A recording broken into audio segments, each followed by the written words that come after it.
السلام عليكم، اهلا وسهلا بكم. نتمنىكم تكونوا مزيانين، الصحيحه ديالكم بخير وعلى خير.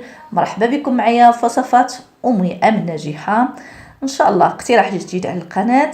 اليوم ان شاء الله غادي نتعرفوا على الطريقه والسر باش حضرنا هاد البريوات الرائعين، بريوات اللي كيجيو في المذاق يا سلام. الحشوه اقتصاديه والقرمشه ما نعاودش لكم.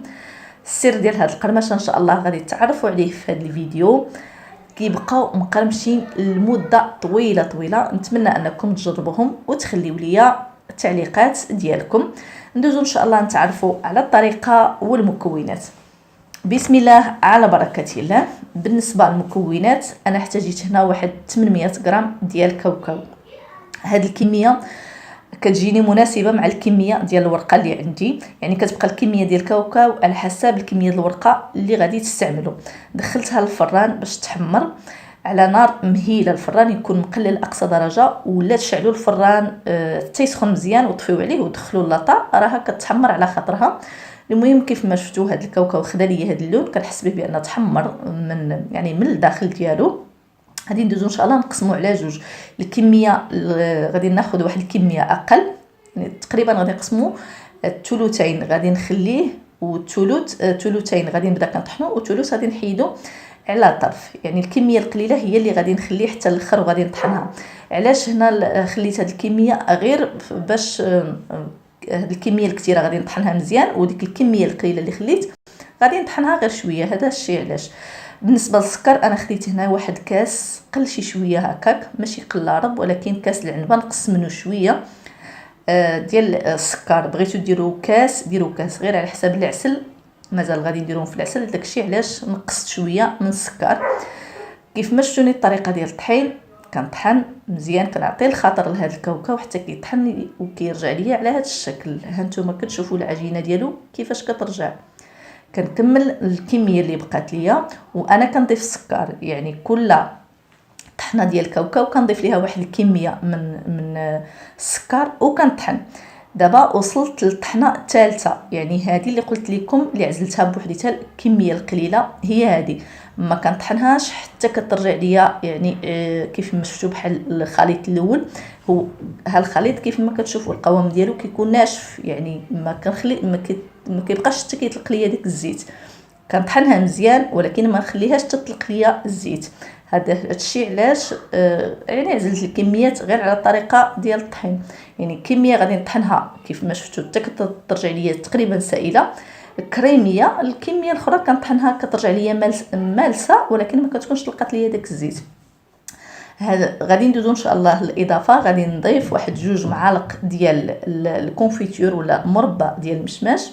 ضفت واحد المعلقه صغيره ديال القرفه وواحد راس معلقه ديال الكوزه.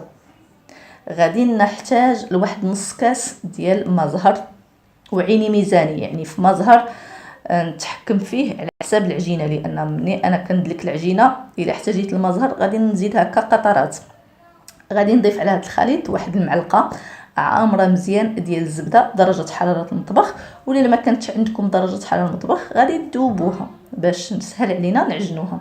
صافي كنبدا كنخلط في هذه العقده ديالي بهذه الطريقه. هانتوما كتشوفوها نوعا ما راه جاريه، ولكن انا كنضيف قطرات من ديك الماء ديال الزهر وكنخلط، والعجينه ديالي كتعقاد وانا كنخلط وهي كتعقاد. انا كنضيف شويه ديال الاخر. المهم كتبقى كتضيفوا ديك الماء زهر هكا شويه بشويه حتى كتحسوا بالعجينه تجمعات. يعني الا احتاجيتو اكثر من نص كاس، انا تقريبا نص كاس هنا كان كافي. هانتوما كتشوفوا كنحصلوا على واحد العجينه اللي كنقدروا يعني نكوروها، ولا هذاك هو القوام اللي غادي نحصلوا عليه في هذه العقده ديالنا. ما تبقاوش كتلاخروا فيها، يعني الا كثرتوا لها الدليك بزاف وطلقات الزيت غادي تقصح معاكم. غير على هذا الشكل صافي وكتحبسوا. الا كانت باقيه سخونه غادي تخليوها تبرد شويه وعاد تخدموا بها. هنا دزنا الورق ان شاء الله. الورقه اللي استعملت انايا الورق ديال الفيلو كيف ما شفتوا في الصوره. خديت الباكيه كلها هي اللي غادي نخدم بها كلها، طويتها على 4 وكنحددها هكا، كنقسمها نجيب واحد الموس وكنقسمها باش يخرجوا ليا واحد الشرائط متساويين، باش غادي نحط هاد البريوات ديالي باش يجيوني متساويين. كتشوفوا كنحط هذيك يعني داك الطرف اللي قطعته كنحطو على الاخر ونقطع باش يجيوني البريوات ديالي عبر واحد. اول حاجه قبل ما نبدا نهائيا خديت واحد 2 معالق ديال الدقيق ودرت معاهم معلقه ديال الماء وخلطت مزيان. كيف ما شفتوا الخليط عاقد ماشي جاري نهائيا، خليوه بحال العجينه تقريبا، هو باش غادي نلصقوا هاد البريوات ديالنا. ما تخليوش العجينه جاريه، يعني داك الخليط ما يكونش جاري، من الاحسن يكون متماسك، وكناخذوا غير شويه كيكون كافي. صافي هاد الشرائط حطيتهم وبديت كنحط الحشوه ديالي ولا العقده الكميه اللي بغيتو، يعني بغيتو كتير ولا بغيتو قليل على حسب الرغبه ديالكم كيف بغيتو يجيكم هاد البريوات.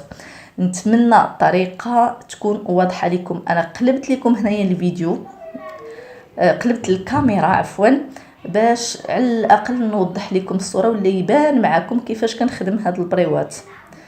طريقه راها سهله، غير الصوره اللي خصها تكون واضحه باش يعني باش تتبعوا الفيديو. وما سرعتش هنا الفيديو باش توضح لكم الصوره مزيان، باش اللي اول مره غادي يحضر البريوات غادي يتبع بهكا بهذه الطريقه المفصله وغادي ينجحوا معاه، اكيد غادي ينجحوا معاه. بالنسبه للناس اللي محترفه طبعا ما نهضروش عليهم، نهضروا غير على الناس اللي مبتدئين. صافي كنحصلوا على هذا الشكل هذا. غادي نعاود معكم ونعاود. المهم كنتمنى انكم تكون واضحه لكم الصوره. كناخذ هذيك الحشوه هانتوما كيف ما كتشوفوا، كنحاول نتكي عليها بالصبيعات ديالي و ميم طون يعني كنحولها لواحد الطرف، يعني حولتها على اليمين ومن بعد حولتها على اليسار.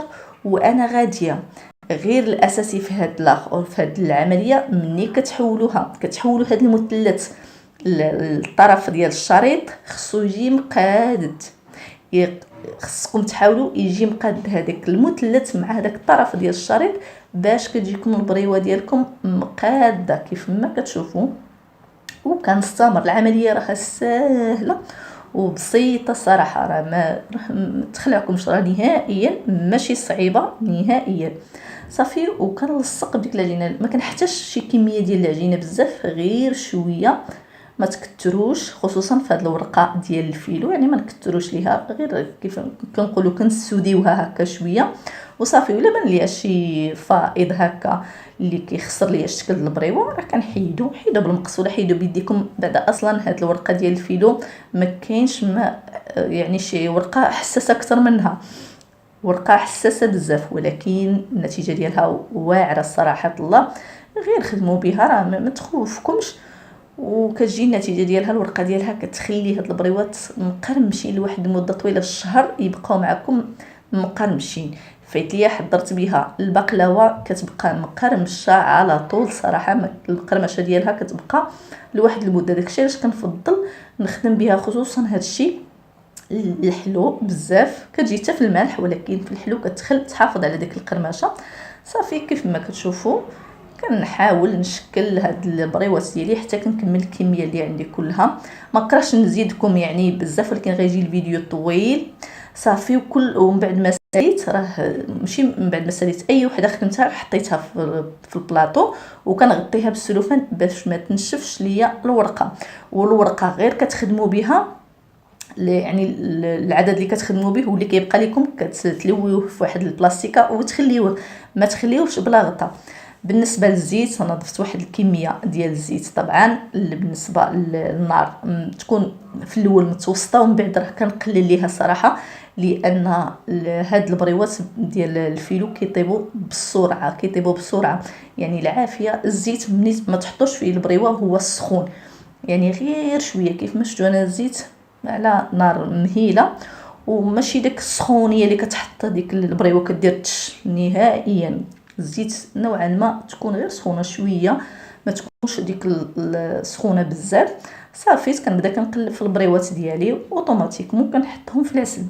بالنسبه للقليه الثانيه اللي غادي ندير، كنزيد شويه ديال ديال الماء عاوتاني انا لا ديال الزيت بارده على داك الزيت اللي عندي. علاش؟ باش كتبرد ليا الزيت، ومني كتبرد ليا الزيت يعني البريوات ديالي كيطيبوا على خاطرهم، يعني راكم عرفتوا كتبقى الزيت سخونه كنحاولوا نبردوها بشويه ديال الزيت بارده. ديروا هذه العمليه باش ما يتبهضوش معكم، ما تحرقوش لكم، لان كيف ما قلت لكم دغيا بسرعه كيتحمروا لنا. صافي كنعاود نفس الكره، يعني كندوزهم في العسل وكنصفي وحتى كنكمل الكميه اللي عندي كلها. كيف ما كتشوفوا كيجي واحد البريوات ما نعاودش لكم كيفاش دايرين، صراحه راهم غزالين يستحقوا انهم يتجربوا، زوينين بزاف بزاف. نتمنى انهم ينالوا الاعجاب ديالكم وطبعا وتجربوهم. وكيف ما ديما الى عجبكم الفيديو ما تبخلوش عليا بالاشتراكات ديالكم وبلي لايكات ديالكم. وشكرا لكم، الى فيديو قادم ان شاء الله بحول الله. تبقوا على خير، تهلاو في ريوسكم وباي باي.